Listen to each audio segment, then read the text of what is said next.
venez de publier chez Éditions LOL Anti-maçonnisme, l'art de répondre à la fabrique du soupçon. Alors, ma première question, c'est la maçonnerie, historiquement parlant. Qu'est-ce qui, depuis 3 siècles, inquiète la religion et le politique? La religion, le politique, et peut-être même les sujets, puisqu'à l'époque où la franc-maçonnerie est née, euh, la royauté régnait, en tout cas en France. Alors, qu'est-ce qui gêne? Ben, il y avait trois choses. Mais c'est surtout le secret qui gêne. Les loges se réunissent dans le secret, dans des endroits connus d'eux seuls. Il faut bien admettre que cette nouvelle sociabilité, finalement, dérangeait les uns et les autres. Les uns, le pouvoir politique, la royauté de l'Ancien Régime était une royauté absolue, en tout cas pour ce qui concerne la France. Et puis la religion voyait d'un mauvais œil des hommes qui se réunissaient, qui peut-être pouvaient fomenter déjà des complots contre le trône et des complots contre l'autel. La préface de votre ouvrage commence avec Thierry Zaveroni, euh, une très belle formule, la haine n'a pas changé de racine mais de vitesse. Alors ma question c'est, qu'est-ce qui remplace aujourd'hui les marronniers journalistiques des magazines papier d'hier? Merci Jacques de cette question. Je voudrais tout d'abord rendre hommage et remercier ici et maintenant Thierry Zaveroni, actuel passé grand maître de la Grande Loge de France et aussi fondateur en juin 2025 de l'Observatoire de l'antimaçonnisme. Alors la question des marronniers, d'abord revenons sur le terme marronnier si vous voulez bien. Il vient du fait que en août 1792, le massacre des gardes suisses qui étaient chargés de la protection du roi, de sa famille et des Tuileries fait que la légende veut qu'un marronnier fleurisse en mars tous les ans avant les autres, tout simplement parce qu'il était abreuvé par le sang des gardes suisses qui ont donné la vie, leur vie, pour défendre et finalement être fidèles à leur serment, protéger le roi. Alors, oui, les marronniers existent, refleurissent malheureusement, et l'antimaçonnisme a juste changé d'habit. L'antimaçonnisme a de tout temps existé, il n'a pas disparu, il s'est reconfiguré. Il habite maintenant les plateformes, la vieille légende noire a changé tout simplement de peau, la franc-maçonnerie, voici l'ennemi, tel qu'on pouvait encore l'entendre au XIXe siècle. Eh bien, pour certains, la franc-maçonnerie, pour certains, les complotistes, eh bien, la franc-maçonnerie est toujours à l'œuvre. Ce nouvel ordre mondial, le non-nouvel ordre mondial, tire peut-être les ficelles par derrière, et c'est ce qui fait que l'on assiste à aujourd'hui à de nouvelles versions de l'antimaçonnisme, ce que j'appelle le 4.0, un antimaçonnisme qui agit via Internet, via les plateformes, via les réseaux, mais aussi peut-être plus insidieux, et on n'en se rend pas forcément compte, via les musiques, notamment les musiques de rappeurs, de groupes de rap américains, anglo-saxons, mais aussi de rappeurs français ou de groupes tels les Brigandes, qui est un groupe de femmes d'extrême droite qui chantent, ben, par exemple, La Loge des Jacobites, qui est un pamphlet anti-maçonnique bien connu des spécialistes de l'observant justement de tous ces phénomènes et ces nouveaux phénomènes qui prennent une allure avec des plateformes comme TikTok assez rapide, fluide et qui se propage à une vitesse grand V que l'on ne connaissait pas par ailleurs. Mais malheureusement, l'antimaçonnisme est toujours là. Question dans le domaine psychologique. Pourquoi le complotisme euh, paraît plus séduisant que l'analyse historique qui, elle, est plus complexe? L'analyse historique est complexe parce qu'elle mérite d'aller aux sources. Si l'on prend déjà les premiers faits d'antimaçonnisme, il y en a un tout bête qui est apparu dès le mois de février 1723, quelques mois avant la parution des écrits de la Constitution de James Anderson. Il y a comment dirais-je, un poème qui est paru dans un journal londonien qui raillait déjà les francs-maçons et les constitutions d'Anderson, relayé quelques semaines plus tard par toute la presse britannique, qui faisait campagne contre les constitutions d'Anderson en disant que c'était du favoritisme, elles étaient beaucoup trop longues, elles ont pris des sources diverses. Donc déjà, on a connu une approche antimaçonnique bien avant les constitutions d'Anderson, la Bible des francs-maçons.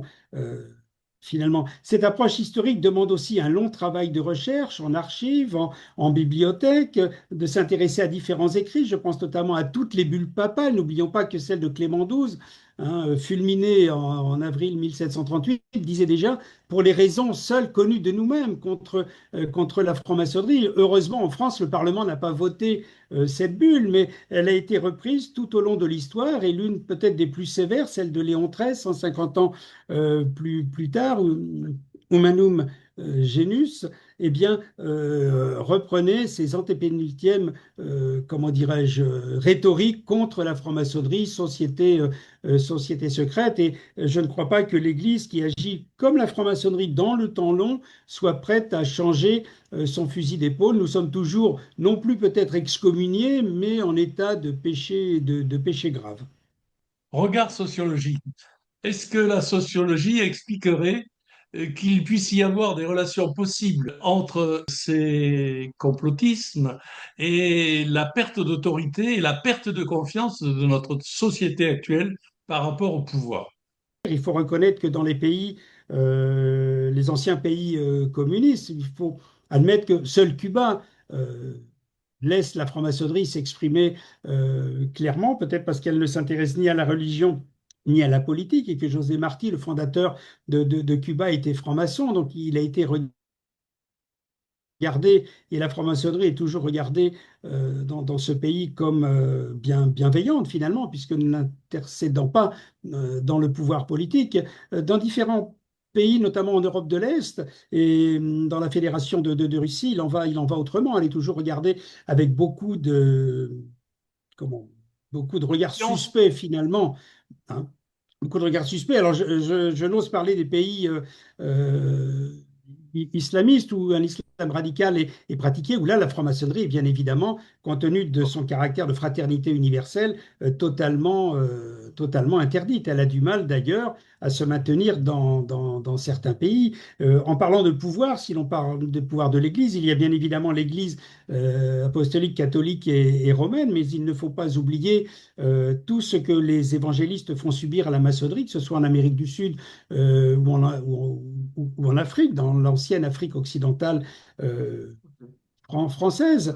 Et puis, bien sûr, l'islam, rappelons les fatwas, rappelons les différentes fatwas, rappelons une fatwa prise par exemple en 2001 contre les Pokémon, tout simplement parce qu'il figurait avec des triangles qui étaient symboles de franc-maçonnerie. Et puis récemment, il ne faut pas oublier qu'à Bagdad, Al-Ghazali, qui sacralise la mort d'Al-Khamenei, ressort l'épouvantail de la franc-maçonnerie mondiale et ressort le complot judéo-maçonnique. Voilà les pouvoirs qui sont à l'œuvre. Alors, la société aujourd'hui est complètement désorientée. Nous, en franc-maçonnerie, nous avons la chance d'aller vers l'Orient, ce qui peut être une véritable boussole pour nous, et que pour les personnes qui se sentent mal à l'aise, mal compris, peut-être en recherche, eh bien, vont s'abriter vers des thèses complotistes pour expliquer tous leurs malheurs et tous les malheurs du monde. Ma dernière question, c'est un commentaire sur la phrase de Thierry Zaveroni. Pas de discernement sans patience, pas de justice sans nuance, pas de fraternité sans refus de la haine.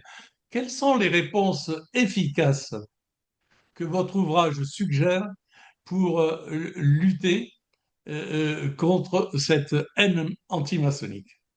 Alors justement, vous l'avez dit, mon cher Jacques, l'intérêt de l'ouvrage, c'est d'offrir une réponse. C'est-à-dire que devant tous les phénomènes d'antimaçonnisme, il faut reconnaître qu'il y en a énormément. En 2023, un meurtre d'un franc-maçon aux États-Unis. Récemment, au mois de janvier en Belgique, un temple a brûlé. La Metropolitan Police de Londres demande à ce que les francs-maçons policiers se déclarent. L'Italie elle-même, il y a quelque temps, sous le régime, et encore sous le régime Meloni, les francs-maçons devaient se déclarer. Donc on voit bien que la haine est toujours présente.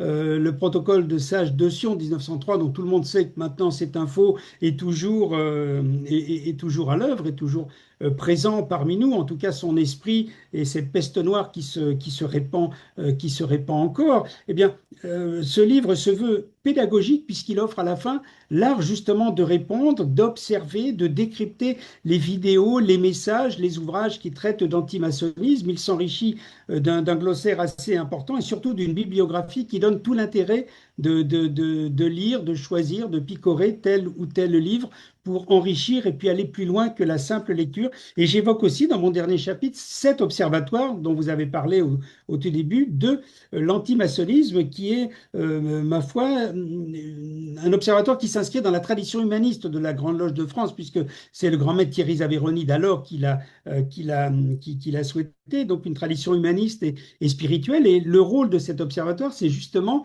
d'être une vigie, d'être une veille, d'être un phare aussi, et de relever tout ce qui pourrait aller contre la franc-maçonnerie, des actes, mais des actes en parole, mais des actes aussi vraiment en action. Nous l'avons vu durant la période des Gilets jaunes, où des temples ont été brûlés. Nous l'avons vu encore à Nouméa, il n'y a pas très, très longtemps, quand il y a eu ces révoltes sur l'île. Donc cet observatoire est quelque chose qui malheureusement me laisse à penser que depuis quelques mois, il serait mis en stand-by, mais qui me semble être aujourd'hui un moyen puissant, d'une part, une fraternité universelle, d'autre part, réunir toutes les obédiences autour d'un projet qui nous est commun et qui nous est cher pour préserver notre quête et faire savoir, puisqu'il n'y a pas de statistiques, il y a des statistiques par le ministère de l'Intérieur sur les actes antichrétiens, antisémites, anti-musulmans, mais il n'y a rien contre les actes anti-maçonniques qui touchent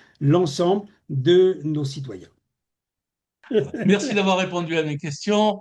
Bravo pour cet ouvrage qui est, à sa façon, une vigie, une veille et un relais de clarté pour ceux qui, quelque part, ne veulent plus supporter le complotisme.